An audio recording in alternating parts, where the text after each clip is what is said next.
Welcome to Recalculating Small Business. Like its award-winning book, Recalculating is dedicated to small business in America. Your hosts are Don Mazzella and Dan Perkins. Don Mazzella is the editor-in-chief of the Small Business Digest.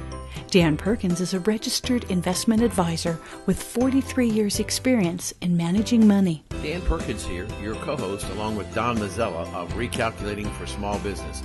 Our radio program is dedicated to you, helping the small business owners increase their profits. We draw our name from Recalculating, voted the best small business book of 2017 by the Independent Press. In this book, it features ways to grow your small business. Now, here's Don Mazzella. My co-host, Dan Perkins, is on assignment, but Emeka Oguh, who is CEO of PeopleJoy, is here to talk about his minority-owned business, whose online tools helps employees address savings and wealth inequality amongst employees. Welcome to the show. Thank you for having me. Happy to be here. Well, first off, we always ask our guests, tell us a little bit about yourself, a little bit about your company, and your website. Absolutely. So, once again, thank you for having me. My name is Emeka. I'm the CEO of PeopleJoy. We help employers attract, retain, and engage talent by addressing gaps in employee benefits. Specifically, one of the things that we focus on is student loan assistance as an employee benefit. Student loans is a $1.5 trillion problem. It impacts 7 out of 10 people entering the workforce. It is growing at a rate of $2,726 per second. That is the amount of interest that's accruing on the outstanding student debt. I started the company 2 years ago out of a personal problem of mine. That personal problem being between my wife and I, we graduated with a combined $400,000 in student loans. Now, I'm sure you're gasping, saying, how does one accumulate that much debt? Well, quite simple. My wife is a doctor. So she accumulated that in medical school. I have an MBA. I graduated from Harvard Business School and came out with $120,000 of student debt. So between the two of us, a lot of student loans. Now, that's obviously a little bit of an anomaly. The average student is coming out with an average closer to $40,000. But if you look at wages and where they've gone over the last 30 years, they've grown marginally, whereas the cost of living and the cost of attending school has grown exponentially. So what you're seeing happen is the adverse effect of people are taking longer to buy homes, foregoing the American dream of buying a home, losing out on thousands of dollars of equity in buying their homes. They're not saving for retirement. They're essentially cashing out of their retirement if they are putting in any money at all, taking that early tax hit. So what's going to happen is when they reach that retirement age, they're not going to have enough to live off of. And so our goal is to help address these issues, the issues of financial wellness head on, by removing the roadblocks that are preventing people from saving for retirement, from building emergency savings accounts, which is primarily debt. Consumer debt as a whole is a $4 trillion problem, with student loans being $1.5 trillion of that, and represents the majority of the debt that the millennial generation and even going into the Generation X are dealing with. And obviously these two generations demonstrate a very large segment of the workforce. And so my goal is to really help with financial wellness. It's always been a passion of mine. I was always the kid growing up who would help his friends sort of figuring out how to be smart about money and save their money and invest. My goal was to retire when I was 30. I'm 35 years old now, so obviously that didn't work out. But the financial wellness piece of it, being able to provide and give advice to the mass affluent is something that has always been a passion of mine. PeopleJoy.co. Say it again. It's www.peoplejoy.co, .co, so not .com. I joke that we weren't able to afford the M, but it's .co, and you could just, any information, find more information about our website, about our services, what we offer through www.peoplejoy.co. Well, we have a lot of questions on that. So I'm sitting here. I graduated college in 1965, and I had exactly $1,000 in debt. over that period. And I went to NYU. It was I worked my way through college, and I was fortunate to have a job. But you're sitting there with, if I heard you right, $400,000 worth of debt. That to me is a big nut. But what exactly does your PeopleJoy do for the average millennium coming out of college now? So, great question. So what we've done is really we built what I like to call it what Intuit and TurboTax does for taxes, we do for student loans. So an employee could upload their student loan information and with our platform identify different repayment options they're eligible for, both through federal loan programs such as income-based repayment programs, public service loan forgiveness. We give them different repayment strategies. Our goal is to really help them accelerate either the repayment of their debt, and by paying off their debt faster, what happens is they avoid the compounding interest that happens by paying off their debt over a longer period of time. We also help them identify different opportunities to refinance their student loans. So we give them a multitude of options and help educate them on their student debt. Very similar to looking at your taxes or trying to do your taxes by yourself. There's a lot of nuances. There's a lot of edge cases, and unless you have a PhD in this stuff, it's frustrating for the average person. And that's where TurboTax and other online tools have stepped in and really helped make it easy for people to understand. And so employers can offer this tool as a service to their employees, as a benefit, as a perk. Very similar to there's a lot of employers now offering things such as identity theft protection, because identity theft is such a huge issue. So companies will offer services such as LifeLock for their employees to essentially provide that service. Very similarly, student debt impacts such a large segment of the workforce population. It's impacting millennials, as you mentioned, as well as parents, because a lot of parents have to take out loans on behalf of their kids. The government only gives you a fixed amount of money every year. If the cost of your school's tuition exceeds the amount you can borrow, which is the case for most schools, you have to borrow more money. Most people coming into college have little to no credit history, which means you need a cosigner, which means mom or dad now have to either cosign for you or take out the loans in their name. And we're seeing a lot of people in the baby boomer generation, older employees who have this, who've taken out loans on behalf of their kids. So what companies can do is offer our education portal as a platform for their employees to get smarter about their student loans and identify savings that they didn't know that they had. They can even take it beyond that and take it to another level. And what I mean by that is that in addition to education, employers can also offer investment, which means that very similar to what they do with a 401k match, they can make a direct matching contribution to their employee student loan. So if I'm an employee and I'm paying $400 a month towards my student debt, and I'm a good employee, I work hard, and you want to keep me, you could say, you know what, Emeka, I'm going to give you an additional $100 a month. So you're paying your $400 a month. That doesn't change. You still pay that. I'm going to give you an additional $100 on top of that. Just a $100 contribution a month from an employer can take anywhere from 24 to 36 payments off the life of my loan. That's 2 to 3 years. So I'm avoiding 2 to 3 years of compounding interest on that loan. So I'm not only getting this great, amazing contribution from my employer in the form of helping me pay off my loan faster, it's helping me avoid the compounding interest that would have happened had I not gotten that assistance.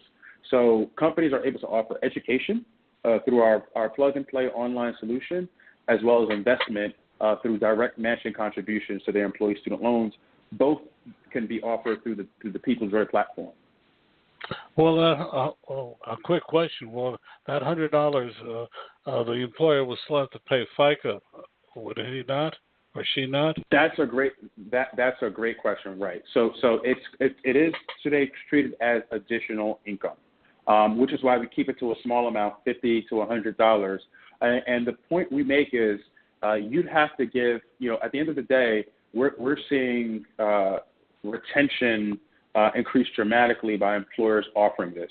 The average cost of losing an employee is $25,000 a year. We're talking about a $1,200 commitment that could potentially help you avoid those costs of turnover, especially in today's environment where there's such a low unemployment rate and everyone's fighting as this huge war for talent.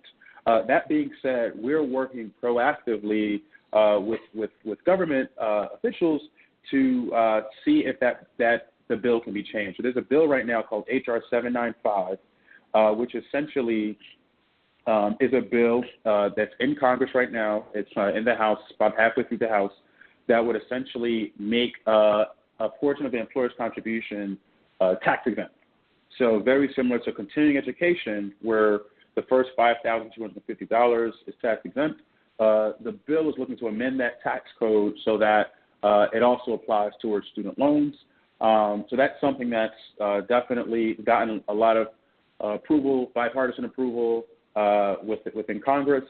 There's also quite recently there was a ruling with the IRS with a company called Abbott Labs that essentially allows Abbott Labs to make a 401k contribution, non-elective 401k contribution for employees who are making loan payments. So those employees don't have to put money into their 401k to get a 401k match. They just have to pay their student loans.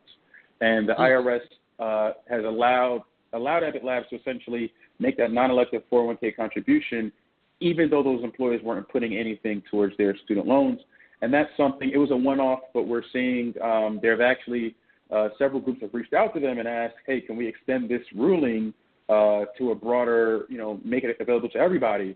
Because we do know that people with student loans can't save for retirement because they don't have the funds to do it, but we still wanted to give them a match, even though they don't have the financial means to contribute to their 401k. And that's something that we're starting to see within the federal government. They realize this is a huge problem at the end of the day.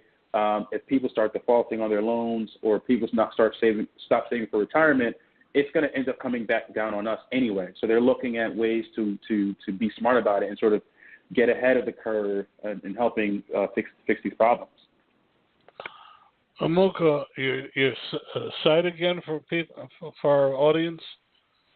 www.peoplejoy.co. Well, that's my people, question... J-O-Y. Boy, I keep stepping on your lines. So we'll say it again. That's www.peoplejoy.co. That's PeopleJoy, Joy spelled J-O-Y. Okay. Now, how do you make your money? So we charge employers. So the employees pay nothing. We don't deduct our money from the employer contribution. We charge a separate fee. So for every employee that participates in the program, we charge a nominal fee, a monthly fee to the employer. Our goal is to, we want to make this as scalable as possible.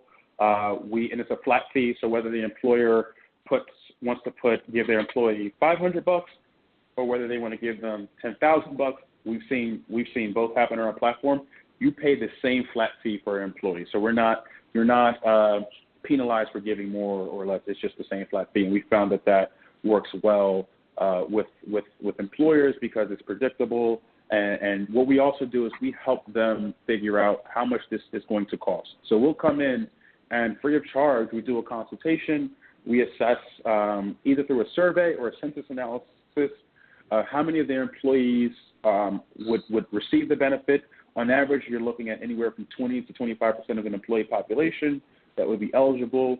We help them figure out how much to budget for this if they want to actually give the investment, how much they'd have to lower turnover by to break even. So we do a lot of free consultations and analyses to help employers identify if it's a fit for them or not. And then once they get that sense of who would contribute, they have the option of just providing the education, the software by itself as a standalone, or actually making a financial contribution to help their employees with paying off their loans faster. We're flexible. So our goal is to really help employers where it makes the most sense. And we work with nonprofits. We work with for-profits. We're agnostic in that sense. We're industry agnostic. We work with financial services firms. We work with healthcare. We work with engineering firms. We work with education. We really, when it comes to student debt, it's really a universal problem. And so there's not one industry that we target. We tend to work with employers that essentially are different use cases. So one firm we work with, they expect 40% of their employees to retire in the next 5 years, and they haven't really done well with succession planning. And so they're competing with the tech firms of the world, the Facebooks, the LinkedIns, et cetera, for the same engineering talent. So how do you recruit and retain when you don't have a strong employer brand, where people, when they ask, what do you do for a living, and what you say isn't something that comes to people's minds, how do you recruit and attract the best and the brightest, the A talent? You have to have services, you have to have benefits that go above and beyond salary, because guess what? You're not going to beat Google on salary, right? You're not going to beat Amazon on salary. So you have to win on culture.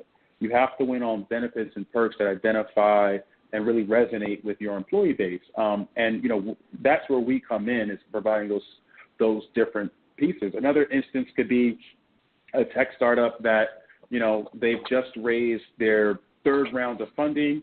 They don't have as much equity to give out to new hires.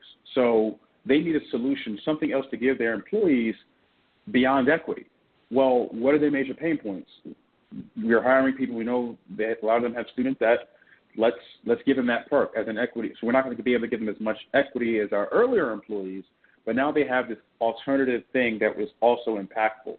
And again, it helps attract talent and lower turnover, which are the two things that we focus on. How do you help employers attract talent and lower turnover? Another case study would be a nonprofit. Nonprofits, people join nonprofits because of the mission. You don't go to a nonprofit to get rich.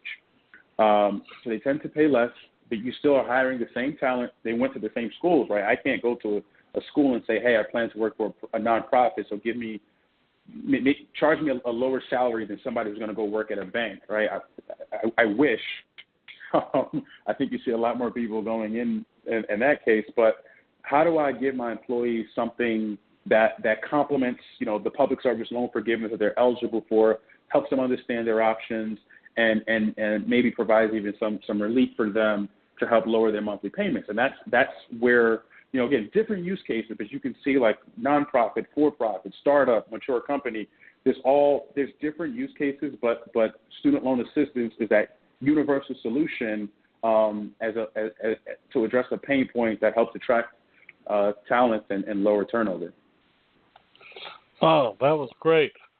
Emeka Oguh is CEO of PeopleJoy. He's also a Harvard Business School graduate who's married to a doctor. And with what brought you to do? You say you saw this, but before I go further, someone will just email me and ask the question: if you're not with a company that has your service, can you go to the site and try it yourself? That's a great question. And today we work directly through employers and groups, that alumni groups, et cetera, that are looking to offer this to their members. And again, because our primary goal is how do we offer perks that help attract and retain talent. So today we're working only through employers and groups, but it is something that we're exploring down the road, is offering this to people directly. But what I will do today is, for any listeners who are out there who have student loans and are just looking for advice on different options out there for them, student loan, public service loan forgiveness, income-based repayment programs, refinancing. What I'll do for listeners of your show today is, if you email me at Emeka, EMEKA, at PeopleJoy.co, what I'll do is I'll connect you with one of our coaches and give you a student loan analysis free of charge for folks that reach out to us soon, and help you with that. So that's something that we do a lot of when we can. We try to do pro bono work. I do a lot of pro bono work in the Philadelphia area, helping people with their personal financial situation. So, that's something that we do. Repeat it again for our listeners. Your email address. It's my first name, Emeka. That's E as in Edward, M as in Mary, E as in Edward, K as in Kate, A as in Adam, at PeopleJoy, PeopleJoy.co. That's a really great offer. The reason I brought it up, not 2 days ago, I sat next to someone at a dinner who was saying that her daughter had just graduated NYU and wanted to go into nonprofit, but she had almost over $120,000 worth of debt. And I went to NYU, and again, I'm just amazed at the difference. Like I say, I had $1,000 in debt when I finished, and she was $120,000, and that was after her mother and father had helped her. I sit here and hear the prices for 1 year of college, and I sit here, who can afford it? But obviously people are. But right, and it's one of those things that you mentioned. Sorry, go ahead. I didn't mean to cut you off.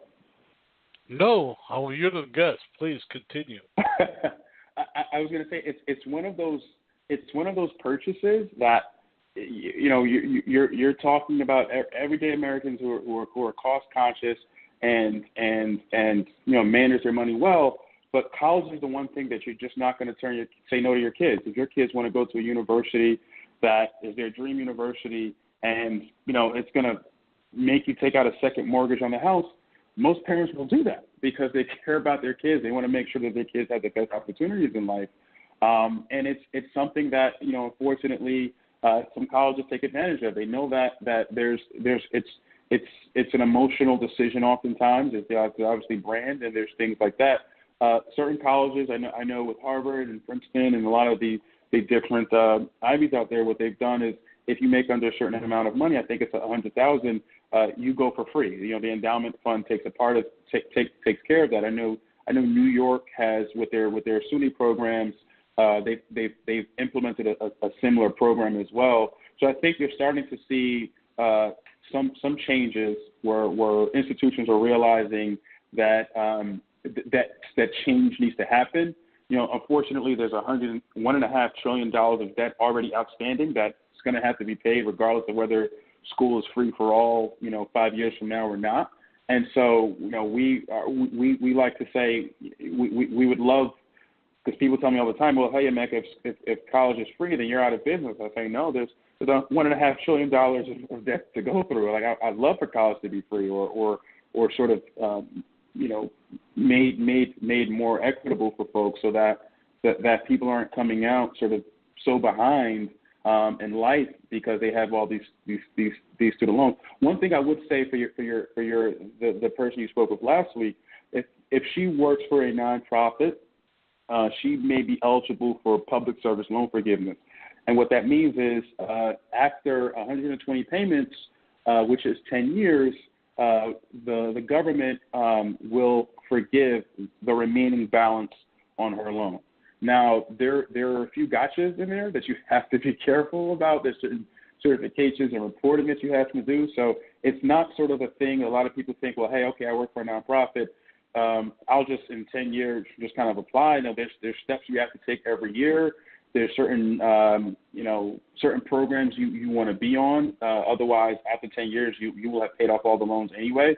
So there's things, or if you plan to not work in a nonprofit for 10 years, well, then you've got to work 10 years to be forgiven. So if you decide in year 5, hey, I want to go work for a for-profit, well, guess what? You're not getting forgiven. So there's things like that you just want to think about. But there are programs out there. The advice I would just give is, talk to someone in the space.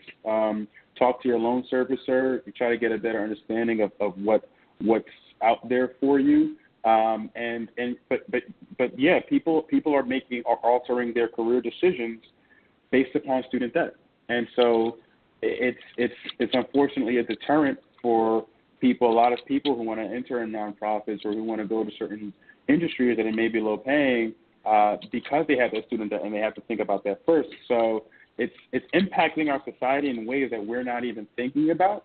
And our goal is to help do our part in helping alleviate that debt. The name PeopleJoy is really one that came from, really, if you look at the Declaration of Independence, it says we're all entitled to life, liberty, and the pursuit of happiness, right? And it's hard to pursue happiness if you're buried in debt. I mean, we were literally we declared our independence because we were getting locked up for debt, right? Britain was saying, hey, debt, we're going to lock you up. And so we're sort of flash forward 250 years. We now have these mountains of debt that people are being buried under, and there's no way to truly be free if you're shackled under so much debt. And our goal is really what we believe is true freedom, true happiness is by having choice. And you can't, if you're debt free, if you have debt, you have to continue to work to pay off that debt. You're a slave to that debt until it's paid off. And so our goal to help people achieve that happiness, that joy, aka PeopleJoy, is by helping them pay off their debt faster. I could go on and on with you. We've been talking with Emeka Oguh. I love it when a guest has the passion that you do. Emeka, tell our audience again your website and how they can learn more. Thank you. So you can check us out at www.peoplejoy.co. And again, if you email me at Emeka, that's EMEKA, at peoplejoy.co with your student loan questions, I'll make sure that our team will get them answered for you. Well, thank you so much. A link to that website will be on recalculating.biz tonight, where you can hear this and every other past and future Recalculating program. And you can also tell us guests you'd like to hear on this program. Thank you so much for being with us today. It's been a real joy. Thank you for having me. No pun intended. Thanks, Donald. My wife is an HBS grad. Oh, no way. Nice. What do you come up often for the reunions at all, or? Harvard does the best reunions every 5 years. They do. They come up. I mean, they know how to do it from the first day. They do. Anyway, we do. It's what year are you? I'm 2011. Oh, okay. Well, she's a few years before you. But I really like what you're doing. I'm going to send your information to the woman that I had dinner with, because what you're doing, Emeka, is really worthwhile. And thank you. Thank you. Really appreciate you having me on the show today, and thank you for the opportunity. And look forward to staying in touch and being helpful however I can. Same. Want to know more about health savings accounts for your company or yourself? Go to 2hsa.com and get a free employer's primer. Health savings accounts are a cost-effective way of offering health care benefits to your employees and yourself. HSAs build retirement funds for your employees, improve morale, and reduce your health care benefit cost. For a free employer guide to HSAs, go to 2hsa.com. That's 2hsa.com. Marcus Lemonis, J.D. Powers, and John Scully, and 100 other presidents and experts contributed to Recalculating the book. Why did all these people agree to contribute to the book? I'm Don Mazzella, and I'm the editorial director of Small Business Digest. And for 20 years, we have been offering small business leaders information and data to increase profits. Recalculating the book was named the best small business book by the Independent Press Association. Whether you need help with marketing, staffing, finance, operations, technology, or many other subjects, they're all here in Recalculating the book. They're now available at Amazon at a reduced cost. We've also created the radio program Recalculating on recalculating.biz. We have my co-host, Dan Perkins, on assignment, but David Dye is here to talk about the fear of speaking up, a growing concern in business. David, welcome to the program. Well, I'm glad to be here.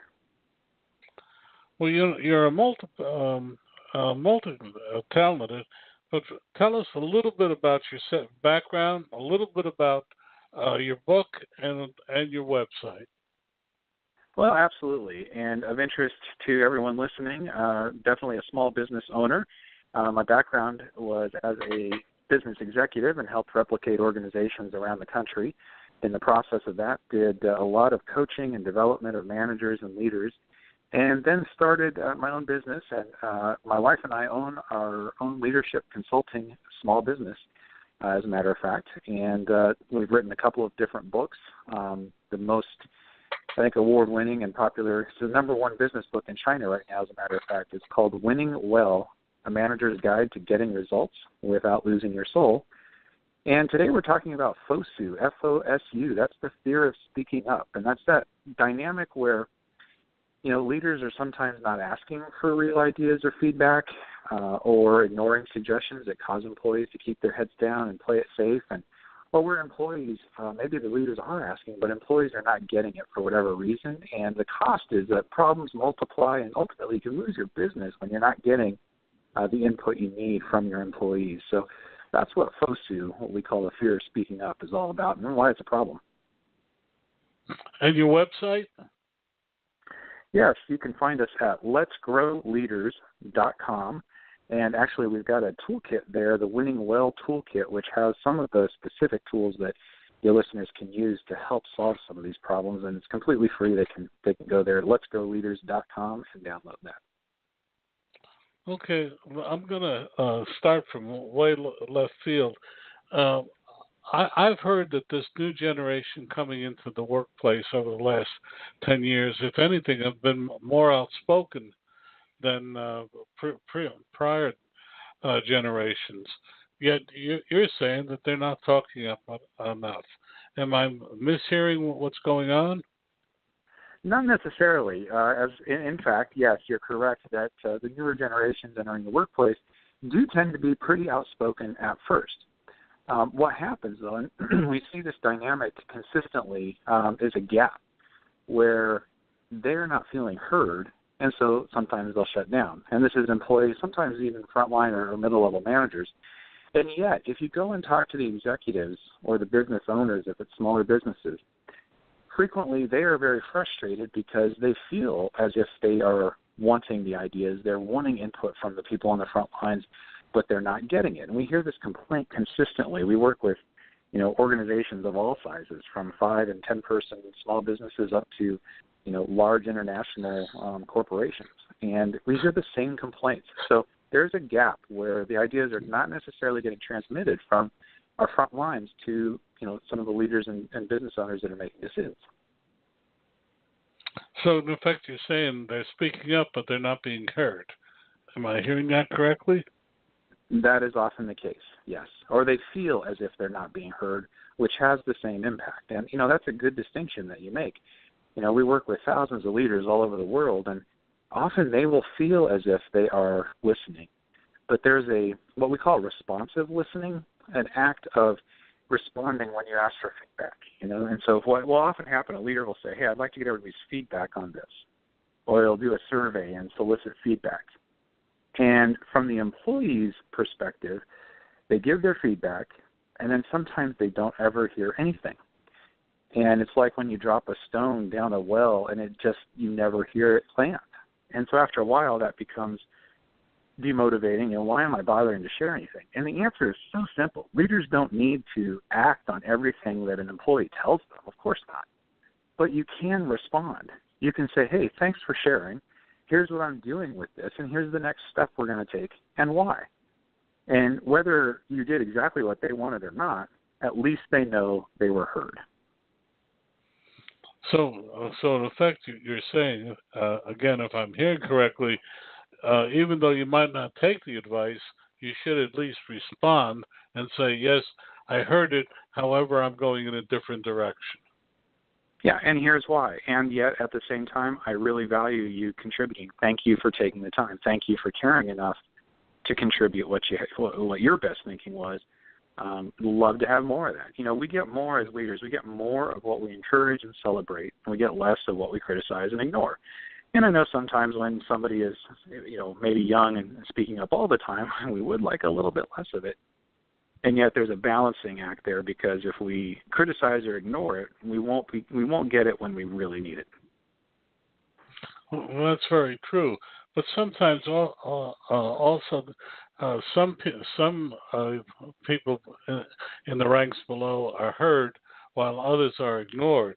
And that to me, I happen to have seen that happen over the weekend at an event. And I just felt that the leader of the group was only listening to one or two people rather than the chorus of other people. Boy, how demotivating is that, right? Yeah, very. Well, you can see it in the subsequent action. I don't want to go waste the time talking into detail, but you bring up a point. I remember. And I'm of a much older generation. I remember that when I started out, the idea was listen and learn, but don't speak up. But you're saying that in today's small business world, that often leads to disaster if you don't get some of the feedback you critically need. Absolutely. I mean, imagine having a customer that's very frustrated about the service or product that you're providing, and who is in the position to be most aware of that? Well, it's that probably somewhat new employee who's closest to the customer. And so somehow we've got to make sure that we're creating the avenue where that information is getting back to us as decision makers. Otherwise, we're going to lose customers and ultimately lose our business. Okay, now you've postulated the problem. What are some of your solutions? Well, I'm glad you asked. You know, this, as complicated as this can be sometimes, the answers are pretty straightforward. You know, we mentioned responsive listening. So when you do ask for feedback, make sure and respond. You know, we don't want to shoot the messenger. If someone brings an idea, even if it's bad news, let's, you know, contain our reaction and not blow up at them. You know, another one is, and it's simple, but as leaders, I think we sometimes forget to do it, and it's just ask. We can stop being the hero. We don't have to have all the answers. It's tempting to have all the answers, but you know, you built this business. It's, you know, you own it. You jump in, you do it. But when you know it all, sometimes why should anyone else feel like they need to speak up? So sometimes just stopping and saying, hey, here's a problem or here's an opportunity. I'd love to get your input. I'll make the final call. I'll choose the direction, but I'd love to hear your input. And just that act, and then as we said, responding. I've heard you, here's what I heard, here's what we're going to do, and here's why. Makes a tremendous world of difference. You know, another thing that you can do sometimes is look at the structures that are in place. Even in small businesses, sometimes we can create competition between people, and then they don't want to share anymore. Because if they share with their partner across the organization, their colleague, they might lose their bonus if that colleague outcompetes them. So if you have any structures like that are making it less profitable for people to share, be sure and take a look at those. Those are really good ideas. We're talking with David Dye. Dave, your website for our listeners?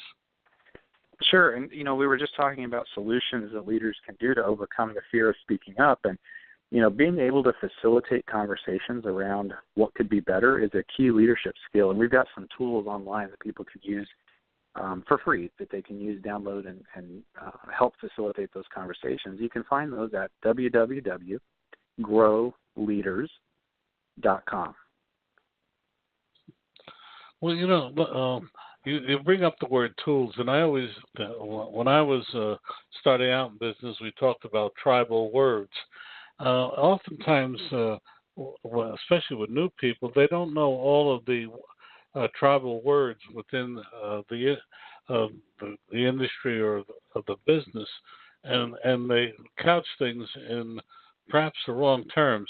How do you get people to communicate better within the context of their business sector? Boy, such an important question. Completely agree with you. And, when we work with the leaders that we work with in the companies, the corporations all over the world, this is where we spend the majority of our time, is helping people communicate better. And so one of the things that we start with leaders is to have clear conversations about what does success look like for your business. And, as a leadership consultant, I will go into a business and I'll ask somebody who's been there 6 weeks, I'll maybe ask a middle-level manager, and I'll ask the owner or the CEO, what does success look like for this business? And in the most, results-oriented, productive, highly effective organizations, everyone is able to answer that question along the same lines. And so you don't need me to do that. You can go do that today. If you're the owner of a small business, go ask your frontline employees. Go ask somebody who's been there 2 or 3 weeks. Go ask somebody who's been there maybe 4 or 5 years.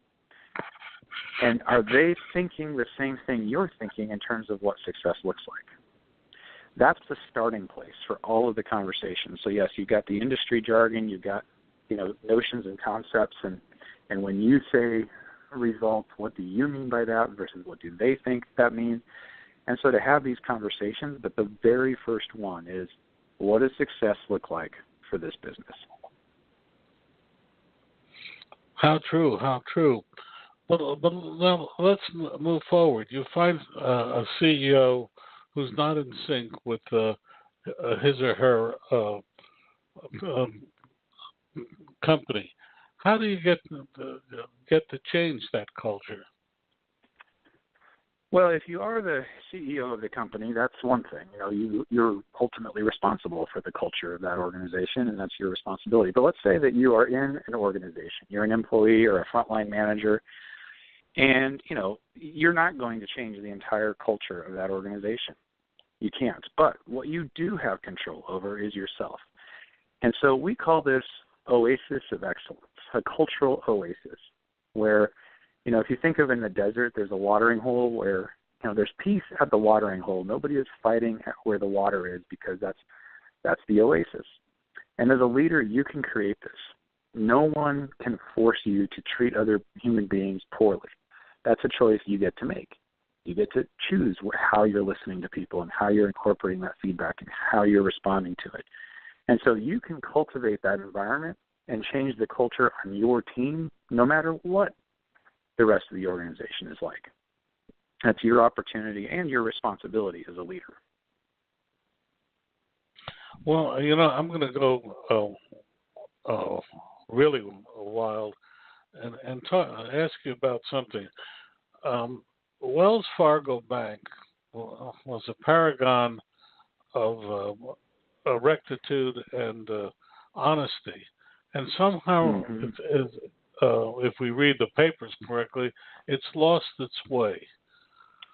And I blame. I don't blame it. I ask you the question: how can an organization which was known for 100-odd years for its the way it operated business change so radically, and yet communicate that to more and more people, so that every place you turn now, there's rot in the organization? Sure. They have had such a challenge to recover. And, and I'll say that, full disclosure, I actually just financed a mortgage through Wells Fargo. So they are coming back and they're doing the work. But here's the thing. What happened to them? As you said, they were a paragon for so many years.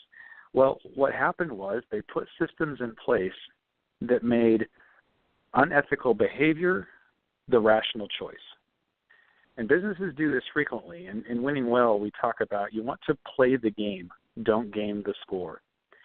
Anytime you are focused on moving a needle of a metric more than you're focused on the healthy behaviors that impact that metric, you're going to get yourself in trouble. So what does that look like? If you're in a contact center and you've got a number that needs to be met, your average hold time, you don't want people waiting on hold too long. If you get fixated on that number as opposed to the behaviors that drive success for your reps, you're going to lose it all.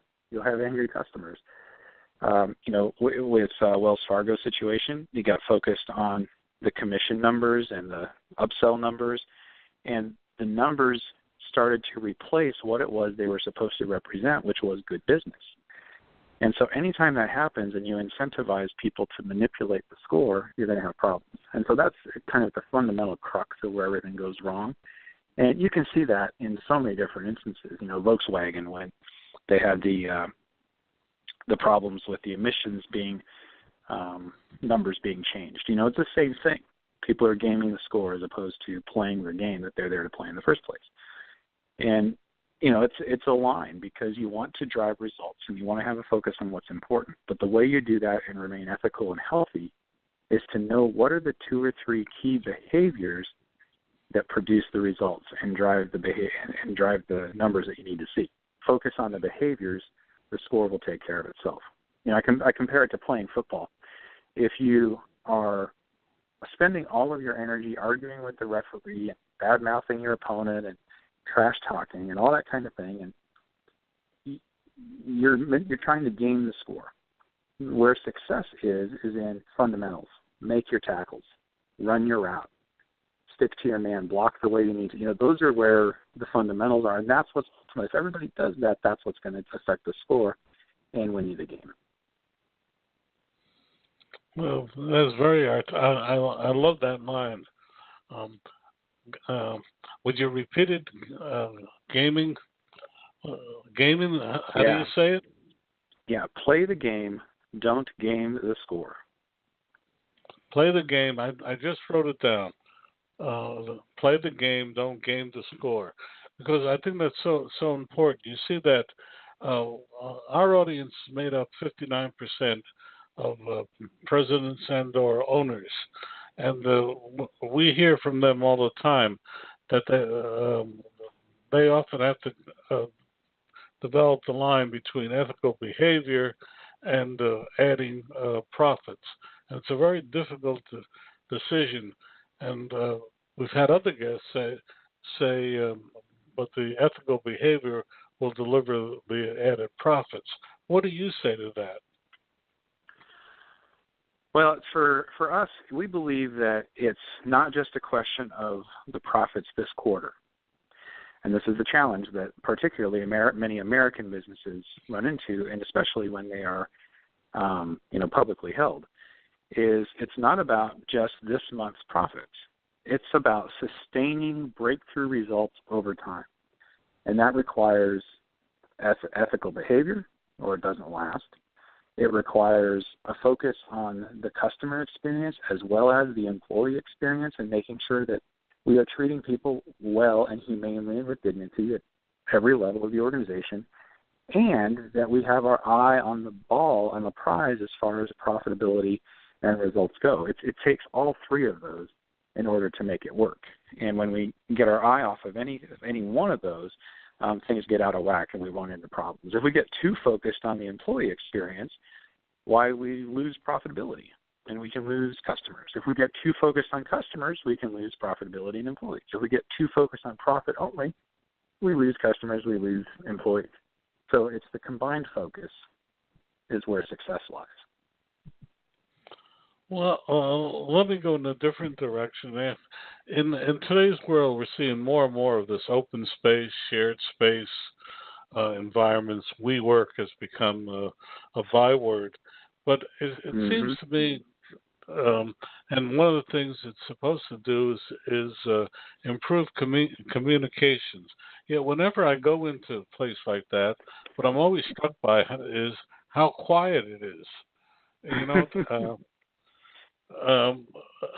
Well, I have 2 questions. Does it improve communication? How can you have quietness in a workplace where people have to work together? These are huge questions, and there's actually emerging body of research around these subjects. So let's talk first about the whole notion of open space. Well, that notion that it increases communication and specifically the transference of ideas and improved innovation and creativity, the research that first found that was in specific industries. When you're talking about like some creative software development and things like that, where you need that cross-pollination of ideas, yes, there's a benefit there. The problem is when you take it and try to expand from this one niche to say across the board, across all industries, that's going to work, and it doesn't. We work with organizations all the time who have people who are so frustrated by their open floor plans and they can't focus and they can't get their work done. And so where you do find that it is happening, you can get those quiet environments, is because people are putting on headphones and doing anything they can to shut out the noise. And then some organizations are even creating, quiet times. Like we are going to be quiet for 90 minutes this morning and 90 minutes this afternoon. We're not going to interrupt anybody unless it's an emergency. And we'll, to your earlier point, here's what the definition of an emergency is, so we're all on the same page. And so if you have an environment like that is open but it's too noisy and it's actually preventing productivity, I would encourage you to have the conversation with your employees and figure out a way that you can do something like that. Maybe it's creating a quiet 90 minutes in the morning, a quiet 90 minutes in the afternoon. Maybe it's creating a method by which we're going to allow people to get their work done or whatever it might be. But it's a real challenge, and it's one of those things that works great in some organizations, depending on what they're doing, and in others it really frustrates people. So you have to know your people, and you have to know what helps them to be their most productive. Couldn't agree more. There was an interesting column in today's Wall Street Journal about the fact that there's beanbag chairs there, etc. It just seems to me that you're stifling the interchange and the hierarchy, which is the next question, I guess. I still believe organizations should have a hierarchy, and there should be ways of defining that. Yet it seems to me that we're trying to break down that hierarchy. What do you say to that? Well, in our experience, there's no one formula or no one structure that works for every organization. And some are better designed to be very flat as they can be. And others have to have some hierarchy. And it's foolish to try to think that the same structure that works for a 50-person organization is going to work for a 400,000-person organization that's located across 25 different countries.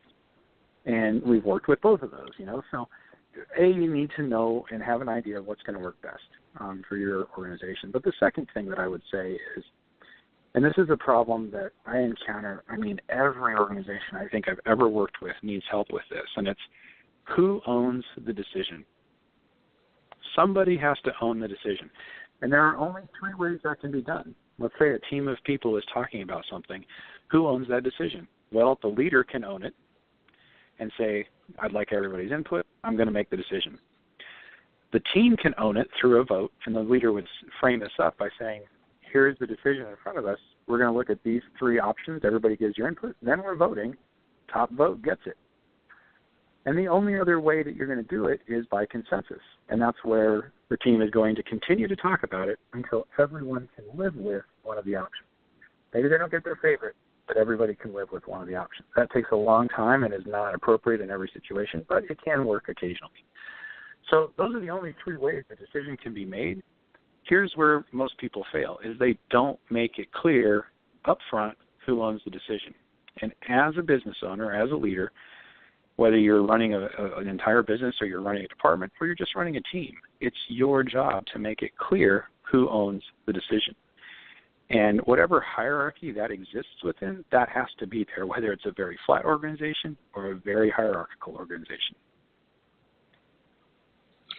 Well, that's really good advice. I'm sitting here.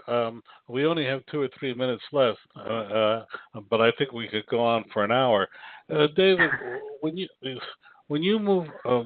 come into a new organization, what are the 3 things you look for to identify how you could help the organization? Oh, what a great question. So the 2 or 3 things that we look for when I go into an organization, number one is that question I mentioned earlier about asking, what does success look like? And seeing, is there alignment at every level? Does everybody have a clear picture that they're working from about where they're trying to go? And that's the number one problem, so that's the first place to start.